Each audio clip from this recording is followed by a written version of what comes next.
Magandang gabi mga kapantastic. Bigla ang video lang ito. Meron tayo dito stand pan. Nabili natin to ng 100 pesos. Ang sabi dito, hindi na daw maandar. Kumbaga, no power na siya. Paano ba malalaman kung ano ang sira kapag no power yung electric pan? Unang-una, i-check natin yung plug niya kung okay pa siya. Tanggalin lang natin tong pinaka-tornilyo sa likod.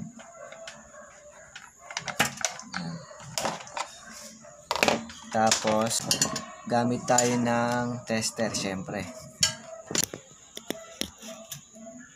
Ayan yung tester natin.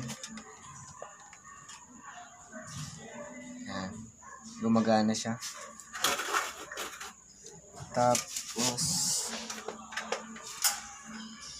yung isang linya lagay natin dito.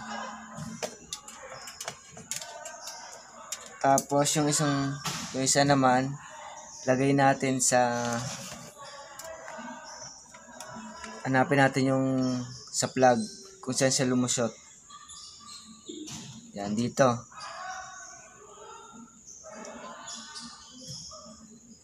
Ayan gumagalaw yung tester, ibig sabihin okay yung isang linya.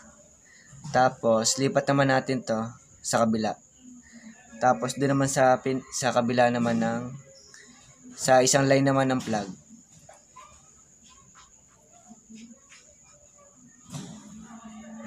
Ayun pumapalo yung tester. Nakita nyo guys. Yan ibig sabihin yung plug natin is buo. So sunod naman dito na tayo diretso sa pinaka-motor niya. Ito. Dito sa pinagkakabitan ng capacitor. Puputulin natin to guys. Babalatan natin.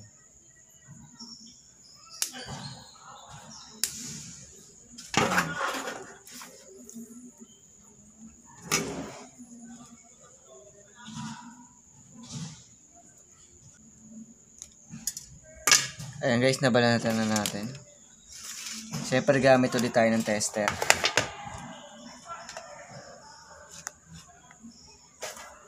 Ayan. Pag ito pumalo, ibig sabihin buo yung motor. Sira yung fuse. Ibig sabihin, ayan pumalo guys. Ibig sabihin, buo yung motor, buo yung plug. Ang pinakasira niya is yung thermal fuse niya. Kaya siya hindi umaandar, sira yung fuse. Pero ito, pwede rin tong switch.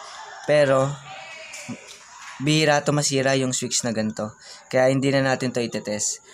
Ang pinaka-common lang kapag no power yung electric pan, una-una yung plug. Ito. Sunod, diretso na kayo dito sa pinaka-motor, sa pinagkakabitan ng capacitor. Kapag ito'y tinest nyo at hindi pumalo sa tester, ibig sabihin sira yung motor nyo, may putol sa loob o kaya sunog. Pero nakita naman natin pumalo sa tester, ibig sabihin ang sira nito ay thermal fuse. Papalitan nyo to. Ganun lang guys kung paano malaman kung ano ang sira kapag no power yung electric pan. Kaya napakahalaga talaga ng may tester. Dahil kapag may tester ka, napakadaling mag-repair o gumawa. Dahil hindi ka nanghuhula kung ano ba ang sira ng electric pan of appliances mo. Hanggang dito na lang guys. Sana may natutunan kayo sa simpleng video na to. Hanggang sa susunod nating video. Thank you.